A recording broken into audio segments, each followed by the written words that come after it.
კიტის წითელი ნავი ეყოლება ამილკას წვანე მორიგეობით უნდა ჩადოთ ნავში მონეტები. ვისი ნავიც ჩაიძირება ის წააგებს. შეიძლება რამდენიმე ჩავდოთ ერთად? არა, მთავარია ნავი არ ჩაიძიროს. 3, 2, 1, ჩაყარეთ ისინი. მე პირველი ვარ არა? დიახ, რიგრიგობით. ამილკა, მიდი. ოხ, შეცბიერო, პატარა მონეტებს აგდებ. უფრო დიდი მონეტა დაადეთ. ჯერ ყველა პატარა მონეტას დავადებ, შემდეგ კი დიდებს მოათავსებ. მიდი, კიტი.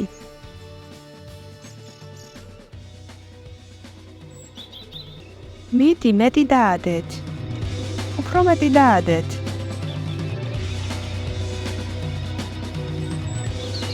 რაღაც არ იძირება. მონეტებია კარგი. წესებს ვცვლით, 5 მონეტას ვაგდებთ. ლუნა შენ სწრაფად ვცვლი წესებს. 1, 2, 3, 4, 5. აი მე მაქვს 5. მიდი, 1, 2, 3, 4, 5. ჩაიძირა. ტიტანიკი. გილოცავ კიტი, შენ მოიგე და დაიმსახურე შენი წიგნები.